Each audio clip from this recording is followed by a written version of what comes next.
은혜가 풍성하신 하나님 아버지, 오늘 하루도 찬양과 말씀으로 시작하게 하시니 감사합니다.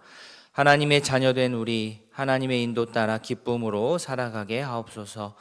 주님의 그 크고 영원하신 팔에 안겨 참된 평안을 누리게 하시고 주의 보호하심 가운데 맡겨주신 주의 일을 성실하게 감당케 하옵소서.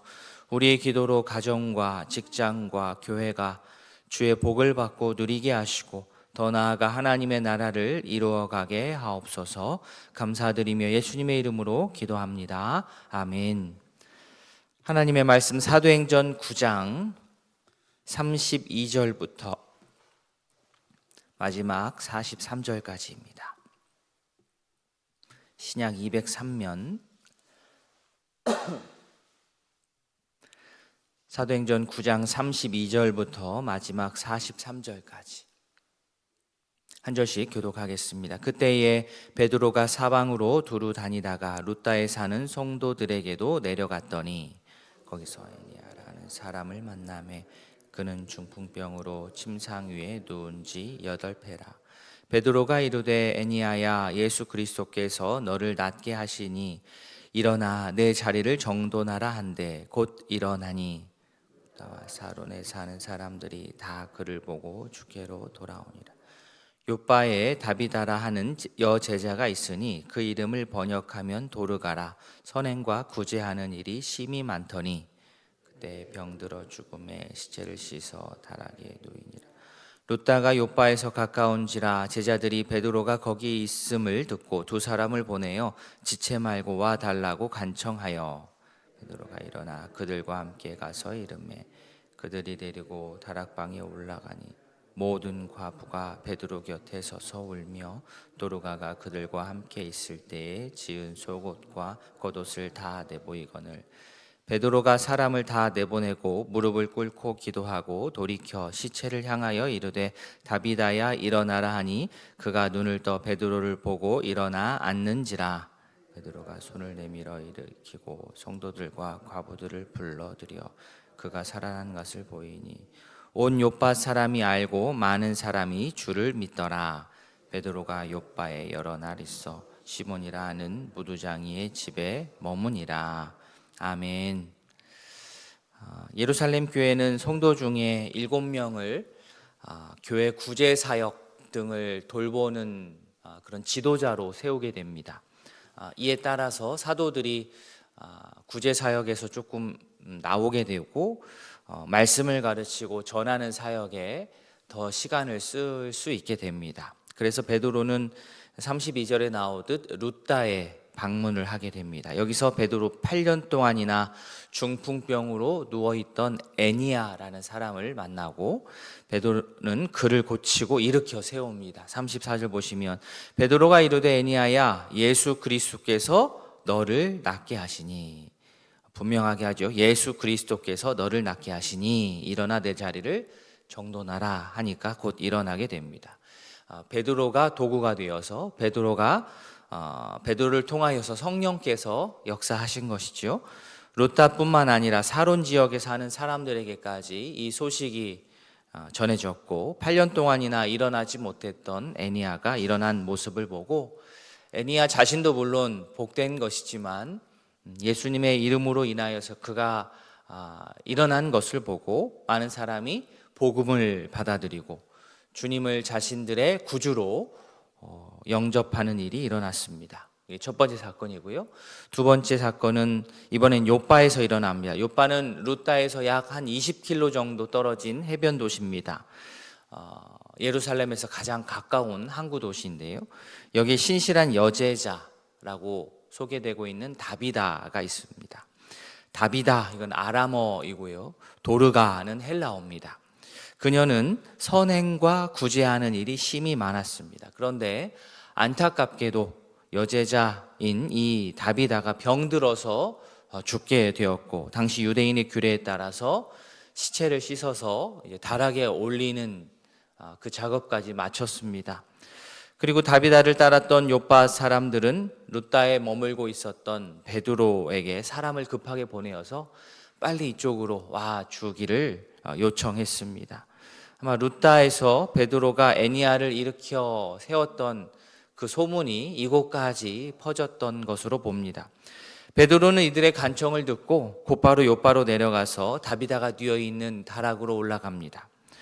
다락방에는 다비다가 살아있을 때에 사랑을 많이 받았던, 다비다로부터 사랑을 많이 받았던 사람들이 이제 모여들었죠. 특별히 과부들이 다비다가 자신들을 향해서 지어주었던 옷들을 보여주면서 다비다의 헌신을 기억했고 또 다비다의 죽음을 슬퍼했습니다.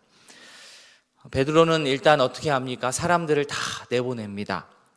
하나님과 1대1로 하나님께 집중하여 기도하기 위함이었습니다. 베드로는 무릎을 꿇고 간절하게 기도했습니다. 그 결과 어떻게 됩니까? 40절 뒷부분에 돌이켜 시체를 향하여 이르되 다비다야 일어나라 하니 그가 눈을 떠 베드로를 보고 일어나 앉는지라. 베드로는 간절히 기도했고 시체를 향하여서 다비다야 일어나라 말했고 기적적으로 다비다는 눈을 떴고 베드로를 보고 앉았습니다. 또한 이렇게 살아난 다비다를 보고 역시 본 자들은 주님을 믿게 되었습니다. 42절에 온 요파 사람이 알고 많은 사람이 주를 믿더라. 아멘. 오늘 이 두 이적을 보고 우리가 알 수 있는 것 몇 가지가 있습니다. 먼저는 8년 된 중풍병자 애니야가 일어났고 이미 병들었던 다비다가 다시 살아났습니다. 사람들에게 예수님의 십자가의 은혜를 전하고 또 복음을 듣게 하고 알게 하고 믿게 하는 여러 가지 방법이 있겠지만 그 중에 오늘 본문에 나오는 것처럼 사람을 치료하고 살리는 것만큼 강력한 방법도 없을 것입니다. 그러나 당시 초대교회 이적은 주를 믿고 영생하는 것에 있었다는 것을 꼭 기억해야 됩니다. 이적이라고 하는 것, 내 병이 낫는 것, 죽었던 사람이 살아나는 것, 그 자체로도 물론 기쁘고 신기하고 큰 일이지만 거기서 끝나서는 안 됩니다. 항상 이적은 주님을 향한 믿음으로 연결되어야 됩니다. 베드로가 대단해서가 아니라 베드로를 통한 주님의 능력이 대단한 겁니다. 바라기는 베드로를 통해 일하시는 주님을 우리가 분명히 바라보고 붙들기를 원합니다. 이적 자체에 하나님께서 나에게 이런 일을 하셨어, 이런 좋은 일이 생겼어, 여기에서 끝나는 것이 아니라 이 모든 것을 가능케 하신 주님께 감사의 기도를 올려드리는 것이 필요합니다.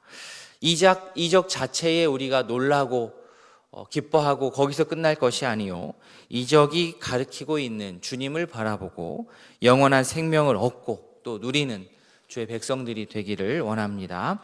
또한 베드로가 애니야를 일으키고 다시 다비다를 또 살리는 이 기적은 베드로가 혼자 스스로 생각해낸 그런 아이디어가 아니고 예수님께서 이미 하신 예수님의 모범을 따랐다라는 것이 참 중요합니다. 복음서를 보시면 가버나움의 중풍병자에게 일어나 내 상을 가지고 집으로 가라 하셨던 주님, 야이로의 딸에게 소녀야 일어나라 말씀하셔서 그를 살리신 예수님, 그 예수님의 본을 따라서 베드로가 오늘 애니야를 일으켰고 다비다를 살린 겁니다.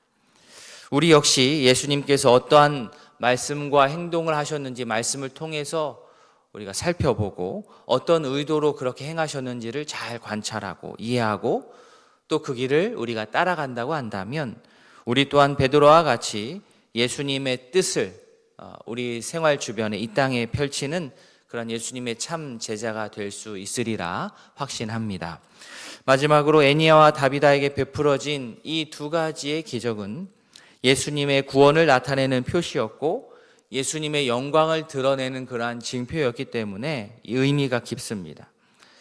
자, 중풍에서 해방된 것 너무나도 엄청난 기적이지만 자기 몸이 고쳐졌다라는 것에만 그칠 것이 아니요, 앞으로 경험하게 될 더 영광스럽고 더 놀라운 성도의 부활과 영원한 생명을 더 진하게 소망하는 그 자리까지 나아가야 됩니다. 이게 지혜죠. 베드로를 통한 기적으로 다비다가 이번에 살아났습니다. 엄청난 일이지요. 그러나 그가 영원히 죽지 않고 땅에서 살았겠습니까? 아닙니다. 결국에는 나이가 들어서 하나님께서 정하신 그때에 하나님 곁으로 갔을 것입니다. 그러나 이렇게 주의 은혜로 한번 죽었다가 살아난 경험을 한 다비다는 나이 들어서 죽음을 맞이하게 될 때에 그냥 죽는 게 아니죠. 부활의 소망, 자기 경험한 게 있으니까요. 부활의 소망을 마음에 품고 영원한 생명에 대한 확신으로 육체의 죽음을 받아들일 수 있을 겁니다.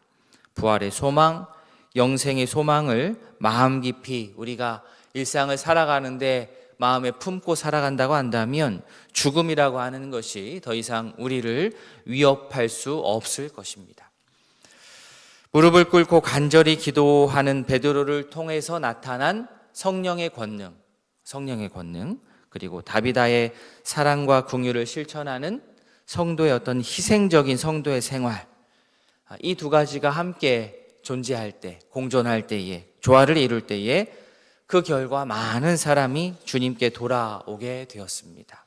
바라기는 우리 성도님들 각 가정에, 그리고 우이동교회 공동체를 통하여서 성령의 권능이 충만하고 또 성도 간의 희생적인 돌봄과 사랑이 가득하여서 그로 말미암아 예수님을 아직 알지 못하는 이웃들이 예수님을 알고 영생의 소망을 누리며 살아갈 수 있기를 진심으로 소원합니다. 아멘.